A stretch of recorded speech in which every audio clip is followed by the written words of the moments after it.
ये कहानी है 1938 की।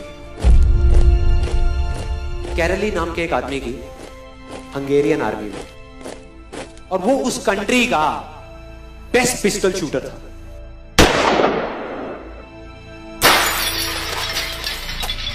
जितनी भी नेशनल चैंपियनशिप्स हुई थी उस कंट्री में, उसको वो जीत चुका था।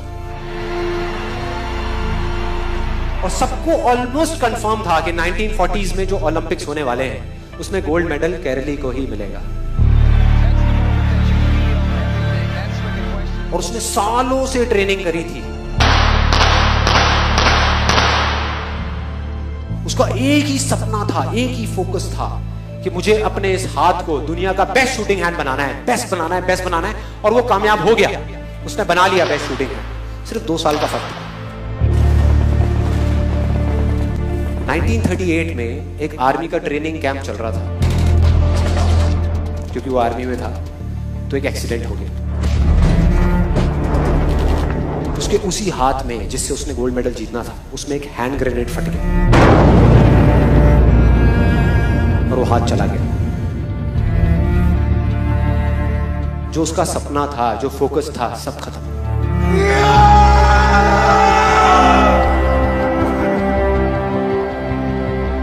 उसके पास 2 रास्ते थे। एक तो ये कि वो बाकी की पूरी जिंदगी रोता रहे और कहीं जा करके छुप जाए, या अपना जो गोल था जिस पे उसने फोकस किया हुआ था उसको पकड़ करके रखे।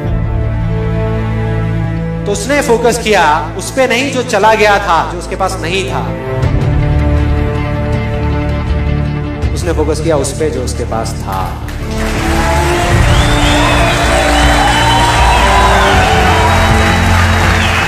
जो उसके पास था। और क्या था उसके पास में? एक लेफ्ट हैंड, एक ऐसा हाथ जिससे वो लिख तक नहीं सकता था। 1 महीने तक उसका हॉस्पिटल में इलाज चला इस हाथ के लिए, और सही 1 महीने बाद अपनी ट्रेनिंग शुरू कर दी इस हाथ की।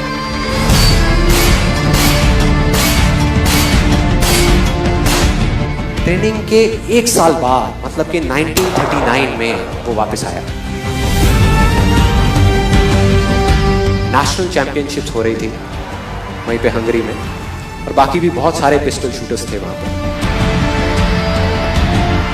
उन्होंने जा करके उसको कांग्रेचुलेट किया। कहा कि यार देखो, ये होता है जज्बा, ये होती है स्पोर्ट्समैन स्पिरिट, कि इतना सब कुछ होने के बाद भी तुम यहां पर आए हो हमको देखने के लिए और हमारा हौसला बढ़ाने के लिए। किसी को नहीं पता था कि वो 1 साल से अपनी ट्रेनिंग कर रहा था लेफ्ट हैंड की।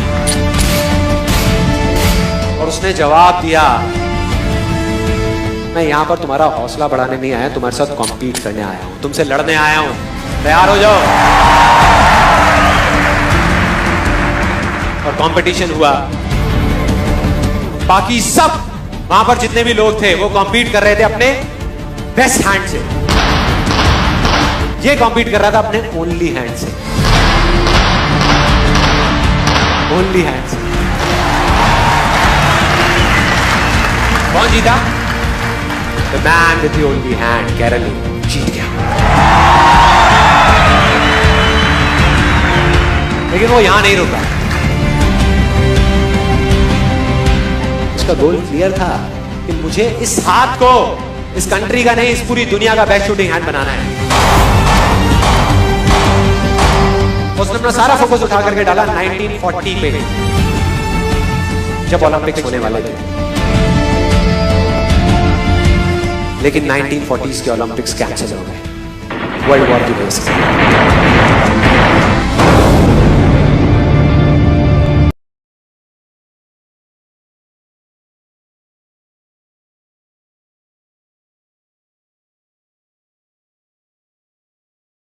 – 1944 में जो ओलंपिक्स होने वाले थे वो भी कैंसिल हो गए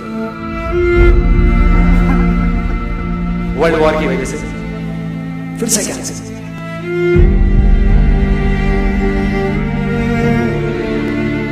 उसने अपना सारा फोकस उठा करके डाल दिया 1948 के ओलंपिक्स में। 1938 में उसकी एज थी 28 साल। 1948 में उसकी एज हो चुकी थी 38 इयर्स। और जो यंगर जो प्लेयर्स आते हैं निकल करके, उनसे कॉम्पीट करना मुश्किल होता चला जाता है। लेकिन मुश्किल नाम का ये वर्ड था ही नहीं उसकी डिक्शनरी में। वो गया, पूरे वर्ल्ड के बेस्ट शूटर्स आए हुए थे जो अपने बेस्ट हैंड से कॉम्पीट कर रहे थे, और ये अपने ओनली हैंड से कॉम्पीट कर रहा था। और कौन जीता? The man with the only hand.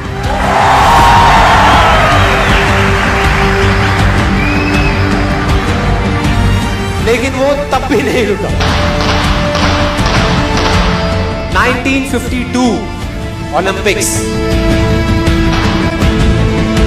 दोबारा कॉम्पीट किया उसने, और इस बार गोल्ड मेडल कौन जीता? गैरल ली। 4 साल बाद दोबारा से, और पूरी की पूरी हिस्ट्री को बदल करके रख दिया ओलंपिक्स।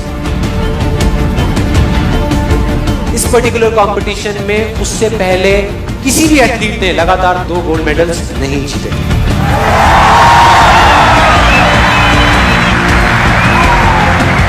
अब किसी भी लूजर के पास चले जाओ, उसके पास लिस्ट होगी बहानों की कि मैं इस वजह से फेल हुआ अपनी लाइफ में, इस वजह से मैं कुछ नहीं कर पाया। बहुत लंबी लिस्ट है।